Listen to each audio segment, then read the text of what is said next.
Nos últimos dias, os ventos sopraram com violência em Santa Catarina. Um ciclone, né?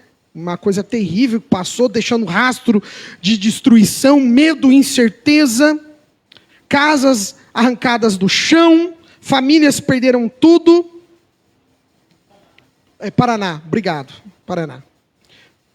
Famílias perderam tudo. É Rio Bonito, é isso mesmo lá, né? Se eu não me engano, né? Parece que é uma das cidades, né? Árvores tombaram, e por um instante, o próprio chão fugia aos pés, de tão forte que era. Mas mesmo quando o vento sopra forte na vida de uma pessoa, meus queridos, o Evangelho de Jesus, ele continua sendo uma rocha firme para todos nós, um fundamento seguro da presença inabalável desse Deus. O mesmo vento que derruba paredes, também pode despertar a fé. Olha que interessante, né? O mesmo vento que pode destruir, ele também pode despertar na pessoa a fé.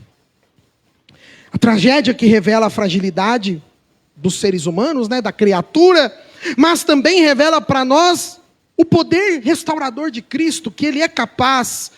E nesse texto que nós vamos ler do apóstolo Paulo, que é conhecedor inclusive das tempestades da vida, porque Paulo não só sofria das tempestades espirituais, mas ele também sofria das tempestades no mundo físico.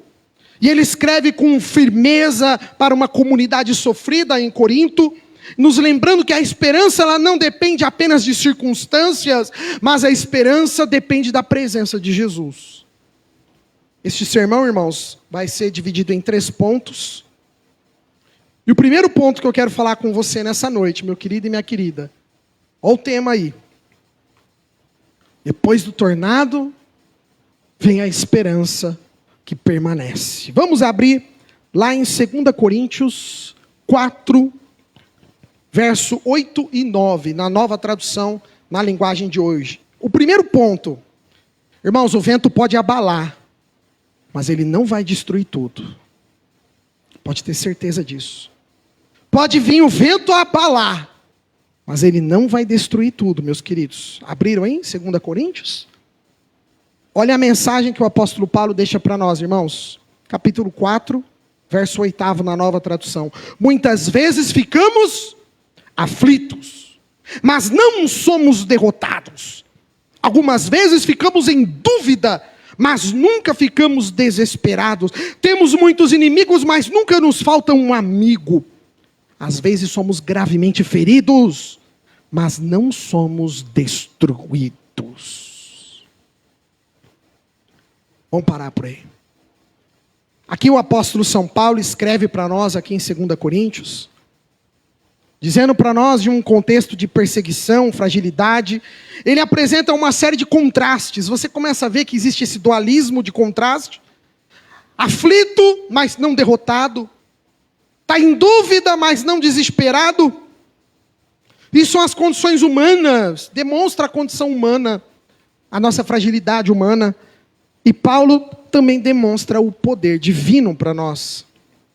Interessante que no verbo original, no grego, a última parte do versículo eu achei tão bonito, que quando ele fala, estamos sendo afligidos, mas não somos derrotados, não somos derrubados, não somos destruídos. No grego, olha que interessante, essa palavra, ela significa para nós que não é um evento isolado, mas é constante, estamos sendo. Está no particípio, né? Estamos sendo. A todo momento isso significa para nós que é uma constância. Significa para nós que na caminhada cristã, a todo momento nós vamos passar, seja por maremotos, seja por tempestades, seja por sofrimentos, por lutas, por dores. E é interessante aqui, ó, o verbo dessa última palavra que ele fala, derrotados, no grego, significa apolume. Ou seja, a gente pode estar sofrendo, mas nós não seremos aniquilados. Nós não estaremos totalmente perdidos sem nenhum retorno. Porque nós somos salvos em Cristo Jesus. Aleluia! Paulo, inspirado pelo Espírito Santo, Ele declara que a destruição, em que pese, pode ser devastadora, mas ela nunca, jamais será total, porque sempre estaremos com Jesus. O nosso corpo pode até padecer, o nosso físico pode até sucumbir, mas o nosso espírito, a nossa alma, permanecem sustentados pela graça do Senhor. O primeiro comentário que está aqui é do Adam Clarke. Aqui está do Wesley, né? Mas é do Adam Clarke. Que olha que bonito, ele comenta esse texto de Paulo, e ele fala o seguinte: a excelência do poder de Deus que se aperfeiçoa na fraqueza humana. Deus pega pessoas simples, como eu, como você. Deus pega pessoas simples, como eu, como você de casa. E o poder dele vai aperfeiçoando. Aleluia. As perseguições, elas não anulam a nossa fé. Pelo contrário, para o Adam Clarke, esse teólogo metodista, para ele as perseguições, elas na verdade nos purificam. Olha como que era a visão dos teólogos antigos, né? Hoje muitas vezes a gente vê o momento de dor, de tristeza, de sofrimento como um desafio tão grande. Mas para os teólogos do século XVIII e XIX, olha que lindo, né? O Adam Clarke, ele fala que não, a perseguição ela não anula a nossa fé, pelo contrário, ela purifica a nossa fé. A aflição, ela é o caminho, aonde nós vamos encontrar essa purificação. É como, ele dá o exemplo, como o ourives, que vai extraindo o ouro, ele vai derretendo o ouro, ele vai separando o ouro dos demais metais, não é assim que o ourives vai fazendo? O ouro às vezes vem misturado, o ouro com mistura, né? E tem ali os processos que vão separando para purificar o ouro. Assim, para o Adam Clarke, são os desafios, são as vicissitudes, são os problemas, são as tempestades na nossa vida, que trazem para nós, vão refinando como o ouro vai sendo apurado, refinado, assim a nossa fé, ela vai criando constância. O teólogo presbiteriano Albert Barnes, ele ainda acrescenta, olha que bonito. Ele diz o seguinte, que aqui em Coríntios, é a biografia espiritual de todo crente verdadeiro. Nós sofremos todo tipo de opressão e de pressão, mas cada uma delas precisa ser uma oportunidade para provar-nos a fidelidade com Deus. Até onde nós somos fiéis com Ele. É quase contemporâneo o Albert Barnes e o Adam Clarke, hein? Que interessante. O Albert Barnes é um pouco mais recente, mas é um teólogo presbiteriano.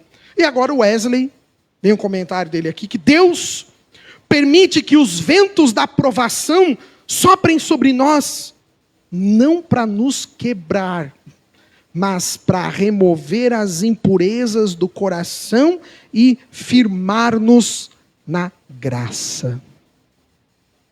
Forte isso, hein, igreja? Só vi um amém lá no fundo, hein?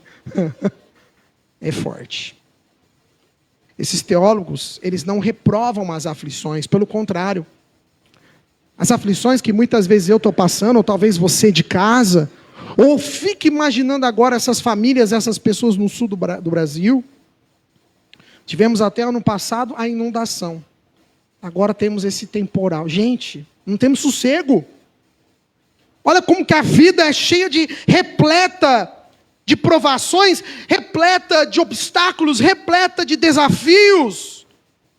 Como um vento do tornado devastou o nosso sul, pode ter certeza, ele pode ter devastado o sul. Ele pode ter acabado com uma cidade praticamente inteira. Eu vi as imagens, eu vi um relato, parece ser do prefeito, eu não sei se é verdade, mas era um senhor, que parece que era o prefeito da cidade, explicando que ele sobreviveu porque ele se escondeu debaixo de uma mesa de cimento, onde eles fazem uma cozinha comunitária lá, onde a mesa ela é de cimento. Se esconderam debaixo dela, porque acabou com tudo. Pode essa tempestade, pode esse tornado, pode o ciclone vir, pode os desafios virem, mas saiba de uma coisa, a palavra de Deus continua sendo a mesma, porque Ele não mudou a sua palavra. A terra pode tremer, as estruturas podem ruir, isso aqui pode ficar, pode não, vai ficar pedra Não vai sobrar pedra sobre pedra. Não foi o que Jesus falou? Mateus capítulo 24. Jesus predisse que não ficaria. Aí você pode dizer, mas é o templo lá de Jerusalém. Não sei não. Aí não vai ficar pedra sobre pedra. Mas você saiba de uma coisa. A palavra de Deus permanece. O Espírito Santo, ele não se abala. E nós, o povo de Deus, precisamos continuar firmes com o Senhor. O tornado ele pode levar telhados, o ciclone pode levar casas. Eu vi uma imagem do senhor no ônibus, vocês viram essa do ônibus? Gente do céu, é aterrorizante. Vocês chegaram a ver uma do ônibus? Que ele parou o ônibus acho que é uma rodovia, não sei. E o vento atinge o ônibus. Estava ele e uma passageira, começa a quebrar, parece que o vidro do ônibus. Gente, olha a força. André, é coisa de cinema. É coisa daqueles filmes americanos. Pode os ventos destruírem tudo, arrancar paredes, mas não vai arrancar o amor de Deus em nosso coração. Pode destruir propriedades, mas não vai destruir o propósito de Deus, da sua santa igreja nessa terra. A igreja é chamada para ser um instrumento de restauração. A igreja é chamada para ser um abrigo espiritual para aqueles que choram, uma esperança viva para aqueles que se sentem sozinhos. Então, o primeiro ponto. O vento pode abalar. O vento pode até destruir. Mas ele não vai tirar a palavra de Deus do nosso coração. Ele não vai desfocar os nossos olhos do nosso Deus. O primeiro ponto, então. O vento abala, mas não vai destruir a nossa fé. O segundo ponto. Sabe o que vai fazer você enxergar além da tempestade? Fala para quem está do lado. A fé. É a fé, meu querido e minha querida. É ela que nos ensina a enxergar além da tempestade. Vamos agora para o capítulo 5, verso 7. No mesmo 2 Coríntios, deixar aberto aí. Agora lá no capítulo 5, no verso 7. Olha lá, está ali na tela. Estou falando na terra. Isso, 2 Coríntios, mesmo livro, só que agora lá no capítulo 5, no verso 7, na Nova Tradução. Porque vivemos por fé e não pelo que vemos. Irmãos, vivemos no grego andar, peripatel, né? Peripatel, deve ser isso aqui, eu não sei falar muito bem grego. Mas indica um modo de vida, indica uma jornada diária. Essa palavra andar, não é simplesmente dar um passo. Mas esse andar, esse peripatel, ele significa no grego jornada constante, diária. É aquele cotidiano, é aquele todo dia. Paulo está constatando para nós aquele que anda pela visão humana, que olha para as circunstâncias, e aquele que anda para a fé, ou pela fé, que é aquele que confia na palavra, na promessa de Deus. Paulo, ele reconhece aqui a realidade visível, que são as tempestades, as perdas, as dores. Eu me coloco no lugar daquelas pessoas. Já pensou tudo que você construiu, irmão? Ser levado embora pelo vento. Tudo que anos e anos você lutou, tudo que anos e anos você economizou, tudo que anos e anos você ser levado pelo vento. Eu ouvi o vídeo lá, esse senhor que parecia ser o prefeito falando, é coisa de 40, 50 segundos, não deu um minuto. Não deu um minuto para falar assim, ó, que dava tempo de fazer alguma coisa, não deu. E um minuto tudo se foi. Paulo reconhece a realidade visível das tempestades, das perdas, das dores, que tudo isso pode nos intimidar. Mas Paulo também diz que a fé é o olhar que ultrapassa os horizontes de toda essa destruição. Que é a fé que vai contemplar lá no fim a fidelidade de Deus. Quando a gente olha para a vida de Jó, né? Destruição total, né, irmãos? Jó, escolinha bíblica dominical, né? Todo mundo conhece a história de Jó, né? Lembra? Jó perdeu tudo. Perdeu os filhos, perdeu os bens, perdeu os empregados, perdeu os escravos, perdeu a riqueza, perdeu o dinheiro, perdeu o patrimônio, perdeu o investimento, perdeu criptomoeda. Jó perdeu tudo. E pior, perdeu também o casamento, né? A esposa. Jó perdeu tudo. E no final ele perdeu até a própria saúde. Tanto que ele escreve, miserável que sou. A conclusão que ele chega. Mas quando nós olhamos pela fé, irmãos, não podemos deixar os nossos olhares serem, os nossos olhos da fé se impactar com todas essas circunstâncias. Eu sei que é difícil, não é fácil, né? Ah, pastor, é fácil falar aí, ó, Rio Preto, glória a Deus, né? Nem chover direito choveu, aleluia. Temos que louvar a Deus, agradecer ao Senhor. Ah, mas ele poupou Rio Preto e não poupou outra cidade? É muito injusto isso, né? Eu acho que não é questão de Deus poupar ou não, irmãos.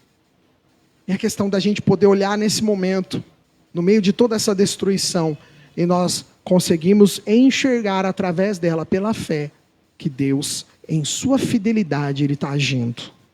Ele nunca deixa de agir. Deus nunca para de trabalhar, irmãos.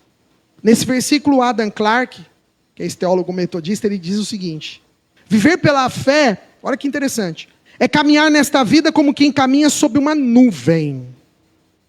Fique imaginando você caminhando sobre uma nuvem, sem enxergar o fim da estrada, mas certo de que há luz além da neblina. Olha que bonita a concepção dele, né? É igual quando a gente dirige à noite na estrada, e o farol só pega até um... Como você sabe que tem mais estrada lá para frente? E se de repente acabar a estrada? É assim? Aqui, Adam Clarke, ele está usando um contraste muito parecido, né? Uma comparação, a gente pode se dizer, parecida. Andamos sobre essa nuvem, sem ao certo enxergar o fim. Por que, Júlio? Porque nós confiamos que o Senhor está provendo esta nuvem. Isso é viver com os olhos da fé. Aleluia. Wesley, nesse comentário, deixa eu ver quem comentou aqui. Aqui foi o Adam Clarke, olha lá, ó. A fé enxerga além da destruição.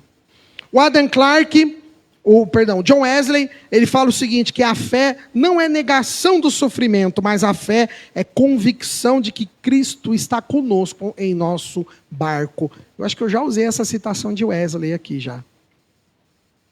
Ou seja, fé não é negar o sofrimento. Irmãos, vivemos um tempo, muitas vezes, do evangelho vendido de maneira tão, eu posso dizer, fora da palavra de Deus, né? Parece que muitas vezes a gente vê pastores pregando um evangelho que você está isento de aflições. Um evangelho que parece que, ó, se você estiver debaixo da minha unção, se você estiver debaixo da minha proteção espiritual, se você estiver fazendo parte aqui da nossa igreja, eu vejo um evangelho desse jeito muitas vezes. Totalmente distorcido. Se você estiver debaixo dessa unção da igreja, nenhum mal vai te alcançar, irmãos. Quem disse isso? Eu e você, irmãos, nós não temos diferença alguma com as pessoas lá no Paraná, em Santa Catarina, ou quer que seja onde que sofreram isso. Não temos diferença nenhuma. Não somos melhores nem piores, nada disso. Mas Wesley está dizendo para nós aqui, não adianta negar. A fé não é negar sofrimento, mas a fé é a gente ter convicção de que Cristo está conosco em meio a essa tempestade. Aleluia! De que Cristo está conosco em meio às tribulações. É da mesma forma a parábola que Jesus fala para nós sobre a rocha. Vamos lá para Mateus. Você está com Mateus aí, capítulo 7, verso 24. Mateus 7, 24. Na nova tradução, olha o que fala. De casa não dorme não, minha benção. Já estou terminando. Já hoje passou um pouquinho do horário. A gente acabou começando 20 minutinhos atrasado. E depois teve Santa Ceia. Mas eu já estou encerrando. Estou na metade, já terminando. Mateus 7, 24. Quem ouve esses meus ensinamentos e vive de acordo com eles, é como um homem sábio que construiu a sua casa na rocha. Vamos parar por aí. Mateus 7, 24. Aqui é uma parábola onde Jesus está falando da casa, de uma rocha que está fundada na rocha. Ela ilumina para nós uma verdade. O mestre mostra para nós que ouvir e praticar a sua palavra. Presta atenção, tem 2 verbos aí, irmãos. Eu gostaria que você repetisse comigo. Ouvir. Não, só 2 falaram. Ouvir e praticar. Aquele que ouve e pratica a palavra dele, irmãos, vai ter esse alicerce que resiste à chuva, ao vento, à tempestade. Ah, pastor, mas levou a casa da pessoa, o senhor está falando que vai... Eu estou dizendo sobre a fé, irmãos. A pessoa pode perder tudo, Jó perdeu tudo, mas nós não podemos perder a nossa fé em Deus. Qual a palavra que nós podemos agora, nesse momento de tanta dor, de tanta tristeza para aquelas famílias, qual a palavra que a gente pode mandar para elas agora? A gente vai fazer igual a mulher de Jó? O que ela falou para Jó? Amaldiçoa esse teu Deus e morre. Não foi isso que a mulher de Jó falou para ele? Foi. Terrível. E é isso que a gente ouve nos dias de hoje, as pessoas zombarem da nossa fé, zombarem da nossa religião, zombarem da nossa crença. Amaldiçoa esse teu Deus e morre, Jó. Foi essa a resposta que a esposa dele deu. Mas nós não, irmãos. Nós somos crentes, nós somos cristãos, somos metodistas. E a nossa palavra tem que ser de fé, de conforto, de ânimo. O cristão sábio, ele constrói a sua fé sobre a rocha. E essa rocha é Cristo. Podemos perder tudo, irmãos, mas não podemos perder a nossa fé. Um comentário do presbiteriano Albert Burns, olha que interessante. A fé genuína não apenas confessa Cristo, mas organiza toda a vida segundo a sua vontade. Assim, quando a tempestade chega, a estrutura moral e espiritual não caem. Nossa, é profundo demais, né? Está nas notas do Evangelho de 1832. Olha, vamos falar a verdade, teólogos de antigamente é outro nível, né? Outro naipe. Você vê o pensamento do cara? Olha que legal. Ele diz, vou ler mais uma vez um texto do Albert Burns. A fé genuína não apenas confessa Cristo. Olha lá, a nossa fé não só confessa o Senhor. Só que, ela organiza toda a vida segundo a vontade dele. Quer dizer, a vida do crente tem que estar organizada. Ixi, e aí? Ô, Jeová, pegou agora, hein, pastor? Olha para quem está do lado aí. Ixi, eu vou arrumar uma encrenca, hein? Pergunta, está organizado ou está organizado aí? Os irmãos até frangiu a testa, assim, ó. Ixi, pastor. E aí? Oi, aí, Jesus, vai dar briga aqui não, hein? Ah, irmãos. Assim, quando a tempestade chega, aquilo que é moral e espiritual, ou seja, a tua vida está estruturada, espiritual e moralmente. Pode bater o vento, pode bater a tempestade, pode bater a chuva, pode inundar o barco, pode perder o carro, pode perder a casa, pode perder o que for, mas a nossa fé permanece em Cristo Jesus, aleluia. E o último comentário, para encerrar, terminando, John Gill, aquele teólogo batista, aqui foi do Clark, né? Do John Gill. Hoje o chat GPT não fez bonito PowerPoint não, mandei para ele fazer o PowerPoint, ele fez tudo, não fez no meu agrado não, o chat. O John Gill, ele reforça que o texto de Mateus aponta para nós 2 palavras aí, irmãos. Uma obediência perseverante. A fé que ouve é fé viva. A fé que ouve é uma bênção. Mas olha o que o John Gill explica. Mas a fé que obedece é a fé salvadora. Bonito isso, né? Quer dizer, ouvir é uma bênção. Só pode ter fé aquele que ouve a palavra de Deus. Como crerão se não tem quem fale, quem pregue, né? Então, a fé, o acreditar, tem que ouvir. Vem da onde? Vem do ouvir a palavra de Deus. Mas o John Gill, esse teólogo batista, ele vai muito à frente, mas ele diz assim, mas a fé que obedece é muito melhor, porque ela também é salvadora. Aleluia. Irmãos, nós vamos passar pelas tempestades através da fé. A fé, ela é a lente que nos leva a ver, a enxergar aquilo que lá no final Deus está fazendo. Se nós olharmos para o hoje, a gente não está entendendo.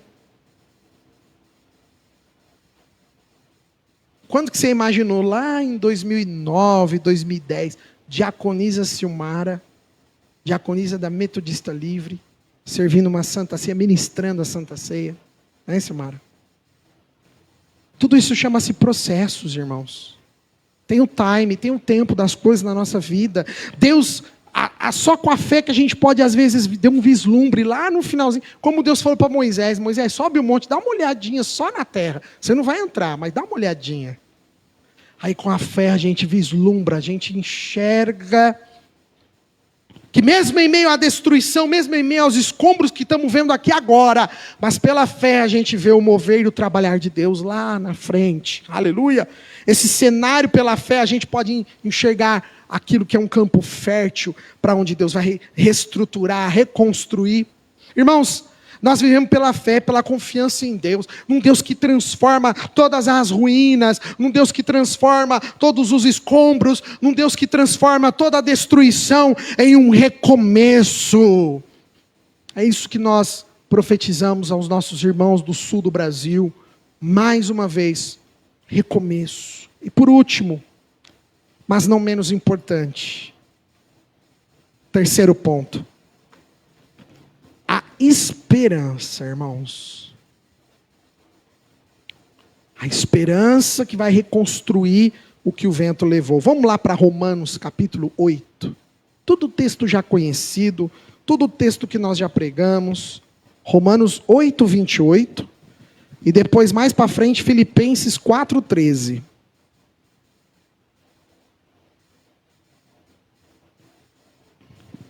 Romanos 8, 28. Acharam aí? Na Nova Tradução, eu lembro até hoje, esse foi um texto que o Econômico Flores pregou numa célula lá na casa dele. Nossa, olha, faz tempo.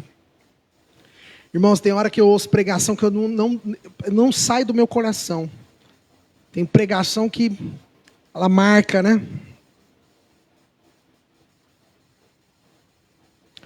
Acharam? Romanos 8, 28. Sabemos que todas as coisas trabalham juntas para o bem daqueles que amam a Deus, daqueles a quem Ele chamou de acordo com o seu plano. Todas as coisas colaboram, cooperam para o bem daqueles que amam a Deus. Esse texto eu lembro, Flores, e ele estava se preparando para se tornar diácono, né? O pastor Wagner viria para recebê-lo como diácono. Amém. Romanos 8, 28, Paulo apresenta uma das verdades mais profundas da teologia cristã, que Deus governa todas as circunstâncias, inclusive as adversas. É isso aí que é o mais difícil a gente entender, né? Ele controla todas as circunstâncias, até mesmo as adversas, para um propósito maior.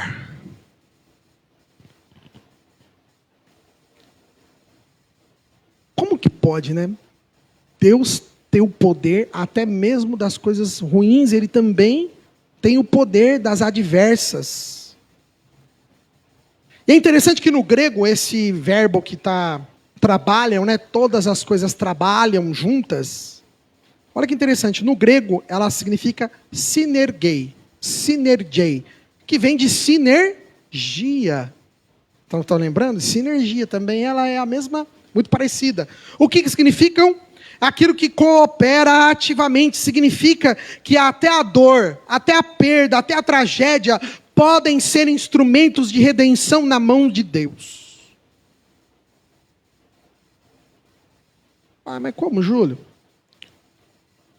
Eu ainda falava com a Suzy, eu acho que foi a semana passada, quando os pastores vieram, né, para Rio Preto, a gente estava conversando em casa, e a gente estava falando sobre o Covid. E nós achávamos que o Covid ia mudar a sociedade. Nós achávamos que o Covid ia mudar o pensamento das pessoas, que as pessoas iam buscar mais Deus, que as pessoas iam estar mais interessadas de cuidar do seu espiritual um pouco mais, né? O que a gente viu depois do Covid? Né? Não sei se eu posso falar que ficou pior, mas A gente está vendo um mundo, parece que é pior do que estava antes do Covid. Né? As pessoas não entenderam, passamos por aquele momento de tanta morte, de tanta tragédia. Não, é pior que tem gente que ainda até hoje que não acredita. Passamos por um momento que foi terrível, gente. E as pessoas não conseguem entender, elas não conseguem olhar que aquilo poderia ser um instrumento de redenção. Toda aquela tragédia, toda aquela perda. Eu não estou falando que foi Deus que mandou isso. Não, lógico que não foi. Mas Deus, Ele usa até esse momento de dor. Agora vem o Evangelho. Ele usa até esse momento de tristeza, até esse momento de pranto. Ele usa para um instrumento para chegar à redenção no coração das pessoas. Tem uma pregação que eu ainda fiz em 2000, eu não sei se foi 2011 ou 2012, eu não sou muito bom de cabeça. Mas a pregação que eu ministro, eu não esqueço, não, quando a pregação é boa. Eu lembro até hoje, foi uma pregação que eu ministrei. Eu não sei se vocês lembram, a gente teve em 2000, eu não sei se foi 2011, aquela cheia que teve em Rio Preto, que teve uma pessoa que faleceu no alagamento da avenida. Foi 2009, 2011, eu não lembro o ano, não sei se você... Eu não lembro, André, eu sei que teve uma vítima, eu lembro que teve uma pessoa que faleceu numa enchente. E aí eu trouxe uma mensagem. Contrastando, né? Poderia ter trazido até hoje essa mesma palavra, né? Quando Jesus está pregando, e indagam Jesus num dado momento, sobre uma torre que havia sofrido um acidente e matado os trabalhadores. Estão lembrados dessa pregação? O que Jesus falou sobre isso? Perguntaram para ele: Senhor, o pessoal estava trabalhando lá na torre e caiu tudo lá, morreu todo mundo. O que Jesus usou? O exemplo da torre. Jesus podia ter usado de maneira, diversa, né? Não, Jesus foi direto, seco, reto e curto. Olha, não interessa, caiu, não caiu, o que aconteceu, o que não aconteceu. A resposta de Jesus foi curta e grossa.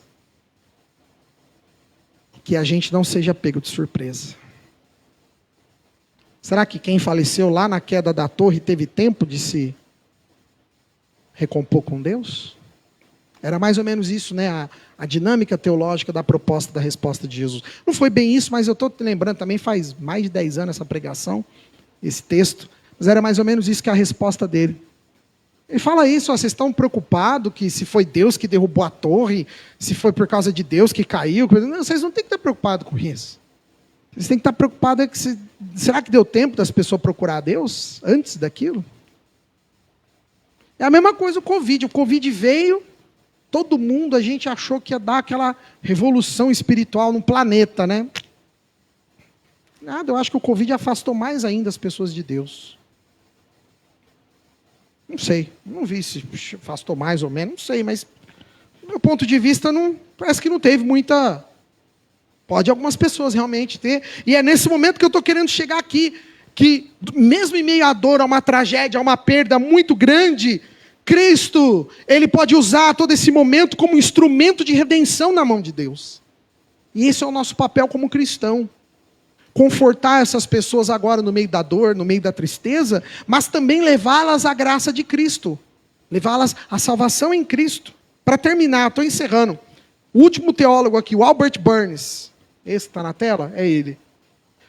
Ele diz o seguinte nesse texto de Paulo: o apóstolo não afirma que todas as coisas são boas. Eu achei muito legal a visão do presbiteriano aqui. Vem comigo. Paulo não afirma que todas as coisas são boas.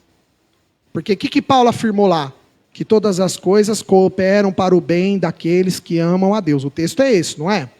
Olha a interpretação do teólogo. Olha que show de bola. Paulo não está dizendo que tudo é bom. Mas ele está dizendo que Deus faz com que todas as coisas cooperem para o bem daqueles que Ele amam. Então quer dizer, não está dizendo que não vai ter tragédia. Não está dizendo que não vai ter doença. Não está dizendo que não vai ter dor. Não está dizendo que não vai ter sofrimento. Não está dizendo que não vai ter. Não, pelo contrário. Mas tudo isso pode ser usado pelo poder divino para converter, ainda que sejam tragédias, para converter tudo isso em triunfo do Espírito Santo. Se no meio de toda essa tragédia, vidas aceitarem Cristo naquela localidade, irmãos, é para a honra e glória do Senhor essas vidas salvas. Eu não estou dizendo que toda a tragédia foi para a honra e glória do Senhor, não é isso.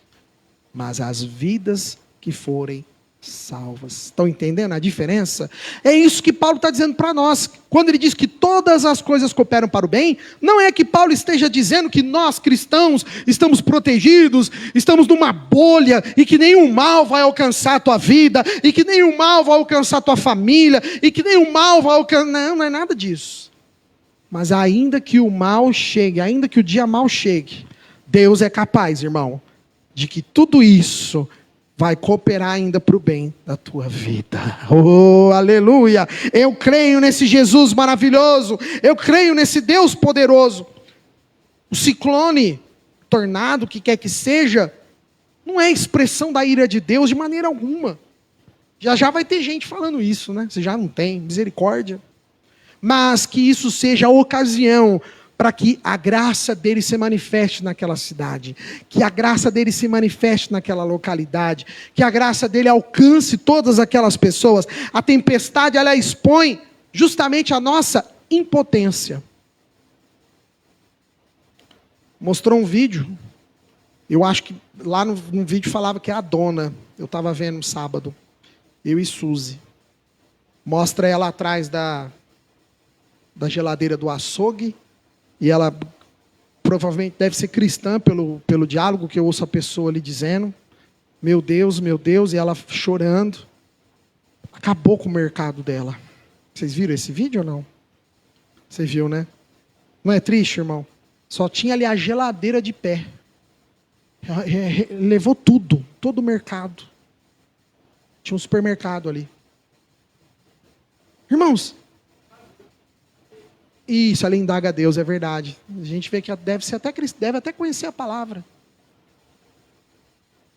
Que essa tempestade que expõe a nossa impotência, mas ela também pode revelar a solidariedade cristã. Ela pode revelar também a ajuda humana, a ajuda dos irmãos, a ajuda das igrejas, unindo corações, se movendo em compaixão. As pessoas já estão doando, as pessoas já estão colaborando. E Paulo conclui para nós, eu não vou ler, mas é rapidinho aqui, ó, Filipenses 4:3, não precisa abrir não. Paulo conclui para nós que a nossa força vem de Cristo. Tudo posso naquele que me fortalece. Irmãos, a força vem do nosso Senhor. É o poder está em Cristo. É Ele. Paulo não está falando para nós que somos autossuficientes, que eu posso tudo. Não. Mas Paulo, para o John Gill, teólogo batista, olha que interessante, mas Paulo está dizendo para nós que em Cristo, dentro de Cristo, nós encontramos suficiência nele, a força espiritual, a força moral, a força emocional. E não é, quando a gente vê os cristãos muitas vezes passando por lutas, você olha para a pessoa, você fala, eu não acredito de onde que vem força. Você fala, eu não acredito de onde que vem ânimo para essa pessoa. Da onde que vem? Aí, força espiritual, força moral, força emocional estão em Cristo. Por isso que Paulo diz, segundo John Gill, tudo posso naquele que me fortalece. Aleluia! E Wesley, para encerrar, olha o que ele fala desse versículo de Paulo, de Filipenses. A verdadeira força do crente é a consciência da sua própria fraqueza. Rapaz, é muito bonito que os teólogos explicam, né? Eu vou repetir. A verdadeira força do crente é a consciência da sua própria fraqueza, porque é a graça de Cristo que o sustenta. Aleluia! Nós somos fortes, estamos em pé, estamos firmes. É pela graça e pela misericórdia de Cristo, irmãos. É a esperança cristã. Ela não é apenas um otimismo como a gente vê no mundo aí fora. Às vezes tem muita gente até otimista, a pessoa ela é bem intencionada, né? Ela ela tem dentro de si uma força, mas irmãos, tudo que há em nós passa.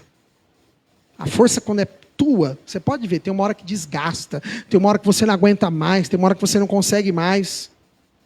Mas quando estamos em Cristo, irmãos, aí sim, meus queridos, Ele vai nos dando força, Ele vai nos dando vitória, e a nossa conclusão, para encerrar, é justamente que a esperança que permanece. Nós podemos ser pressionados, irmão, mas não somos derrotados. Podemos até ter dúvidas na nossa vida, mas a gente não pode se desesperar. Podemos até cair, irmão. Quantas pessoas não caíram? Mas nós vamos levantar, meu querido. Pode ter certeza que não vamos ser destruídos, porque Cristo está conosco. Que essa mensagem, irmãos, possa ficar no seu coração, no coração, quem sabe, dessas famílias do sul do Brasil, principalmente, né, da cidade de, eu acho que é Rio Bonito, se eu não me engano o nome da cidade. Que Deus esteja sobre essas vidas, essas famílias. E que nós, irmãos, podemos orar nesse momento por eles mais uma vez. E vamos orar por nossas famílias. Eu quero nesse momento deixar um convite para você vir nos fazer uma visita na rua Fritz Jacó, número 1008, no bairro Boa Vista, aqui em São José do Rio Preto. Você é o nosso convidado e a nossa convidada especial. Todos os domingos, 19 horas, horário de Brasília. Nós temos a nossa reunião aqui aos domingos na igreja. Venha fazer-nos uma visita e vamos ficar aqui tremendamente honrados com a sua presença em nome de Jesus. Aleluia.